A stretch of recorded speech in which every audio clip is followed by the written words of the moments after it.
ഇന്നലെ ഇവിടെ നല്ല മഴയായിരുന്നു കേട്ടോ. മഴ കഴിഞ്ഞപ്പോഴത്തേക്ക് ഞങ്ങളുടെ ഒരു വാഴ എന്ത് ചെയ്തു, ചാഞ്ഞ് വീടിനോട് മുട്ടിങ്ങ് പോന്നു. അപ്പോഴാണ് ഓർത്ത് എന്നാൽ ഇന്ന് ഇതായിക്കോട്ടെ എന്ന് വിചാരിച്ചു. നല്ലൊരു കുടപ്പൻ ഓംലെറ്റാണ് നമ്മൾ ഉണ്ടാക്കുക. വൈകുന്നേരങ്ങളിലൊക്കെ നന്നായിട്ട് നമുക്ക് കഴിക്കാൻ പറ്റുന്ന, നമ്മൾ മലയാളികളൊക്കെ നമുക്കറിയാം, നമ്മൾ സാധാരണ വൈകുന്നേരം ചോറ് ഉണ്ണുന്നവരാണ് കൂടുതൽ പേരും. അപ്പോൾ ചോറ് ഒഴിവാക്കിയിട്ട് നമ്മുടെ ഈ കുടപ്പൻ ഓംലെറ്റ് കഴിച്ചാൽ നമ്മുടെ ശരീരത്തിന് ഒത്തിരി നല്ലതാണ്. പിന്നെ നമുക്ക് ഓവർ ഫാറ്റ്, ബെല്ലി ഫാറ്റൊക്കെ വയ്ക്കുന്നത് ഒഴിവാക്കാൻ പറ്റും. അപ്പോൾ നമുക്കിന്ന് ഈ കുടപ്പൻ അങ്ങ് പൊട്ടിച്ചെടുക്കാം. ഇത് കണ്ടോ, ആ കുടപ്പൻ ഇങ്ങനെ വീടിനോട് മുട്ടി വാഴ ഇങ്ങനെ ചെരിഞ്ഞ് നിൽക്കുവാണ്. വാഴ ഇങ്ങനെ ചെരിഞ്ഞു പോന്നു. അപ്പോൾ നമ്മൾ ആ കുടപ്പൻ ഇങ്ങോട്ട് ഒടിച്ചെടുക്കുക കേട്ടോ. ഈ വാഴച്ചുണ്ടിനെ നമ്മൾ ഈ ഉള്ളിലേക്ക് അരിഞ്ഞിട്ട് കൊടുക്കുവാണ്. അതിനെ നമുക്ക് ശരിക്കും ക്രഷ് ചെയ്തെടുക്കണം. നമ്മുടെ വാഴച്ചുണ്ട് ഇവിടെ നല്ല ക്രഷ് ചെയ്ത് റെഡിയാക്കി വെച്ചിട്ടുണ്ട്. ഇത് കണ്ടോ, കൂടെ ഒരു തക്കാളിയും ഒരു പച്ചമുളകും ഒരു സവോളയും കൂടെ കൂടിയിട്ട് അരിഞ്ഞ് വെച്ചിട്ടുണ്ട്. ഇനി നമ്മൾ ഇതൊന്ന് വഴറ്റിയെടുക്കും. ഇതാ നമ്മൾ പാനിനകത്തേക്ക് അരിഞ്ഞു വെച്ച സവോളയും ഇഞ്ചി, ഉള്ളി, പച്ചമുളക് അതിട്ട് കൊടുത്തു.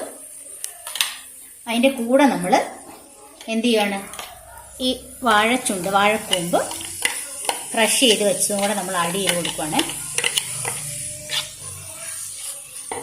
ഇനി നന്നായിട്ട് ഇതൊന്ന് വഴറ്റിയെടുക്കണം.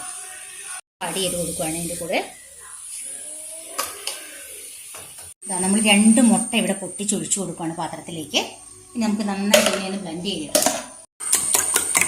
നന്നായിട്ട് നമ്മൾ ഇതിനെ ഒന്ന് ബ്ലെൻഡ് ചെയ്ത് കൊടുക്കുകയാണ് ശരിക്കും. ഇതിനുള്ളിലേക്ക് ഒരു കുറച്ച് കുരുമുളക് കൂടെ നമ്മൾ ഇട്ട് കൊടുക്കുവാണ്.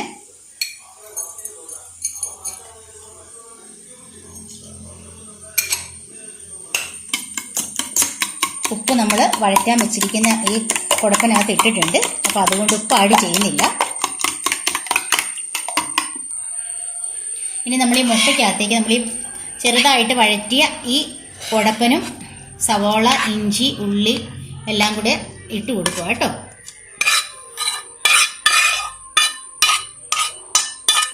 ഇനി ഇതിനെ ശരിണ്ട് ചെയ്ത് കൊടുക്കും.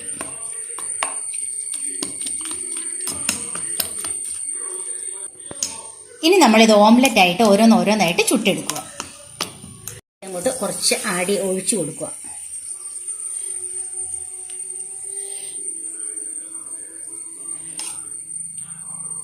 രണ്ട് മുട്ടയല്ലേ നമ്മളെടുത്ത്, അപ്പോൾ 2 എണ്ണാക്കി നമുക്ക് ചൂടാം.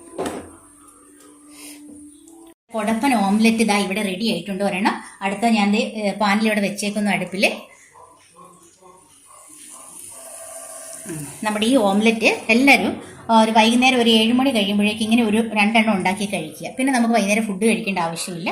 അപ്പോൾ അതോടുകൂടി നമ്മുടെ വയറ് ഫില്ലാകും. അപ്പോൾ എല്ലാവരും ഇത് ട്രൈ ചെയ്യണം. നമ്മുടെ കുടപ്പൻ ഓംലെറ്റ് കണ്ടോ, 2 എണ്ണം ഞാൻ 2 മുട്ടയായിരുന്നു എടുത്ത് 2 ഓംലെറ്റ് ഉണ്ടാക്കി വെച്ചിട്ടുണ്ട്. ഇതും കഴിച്ച് കുറച്ച് ജീരക വെള്ളവും കൂടെ കുടിച്ചാൽ നമ്മളുടെ അത്താഴം കറക്റ്റായി. Okay, bye. സബ്സ്ക്രൈബ് ചെയ്യുക, ലൈക്ക് ചെയ്യുക, ഷെയർ ചെയ്യുക. എല്ലാവരും ഇത് ഉണ്ടാക്കി നോക്കണം, കഴിക്കണം. നമ്മുടെ ആരോഗ്യത്തിന് ഏറ്റവും നല്ലതാണ്. കുടപ്പൻ എന്നൊക്കെ പറയുന്നത് നല്ലതാണ്. നമ്മൾ വിഷമടിക്കാതെ നല്ല ഫ്രഷ് ആയിട്ടുള്ള കുടപ്പൻ കിട്ടുന്നവർ അതങ്ങനെ എടുത്തിട്ട് ചെയ്യണം. അപ്പോൾ എല്ലാവരും സബ്സ്ക്രൈബ് ചെയ്യുക, ലൈക്ക് ചെയ്യുക. എല്ലാവർക്കും നല്ലൊരു ദിവസം ആശംസിക്കുന്നു.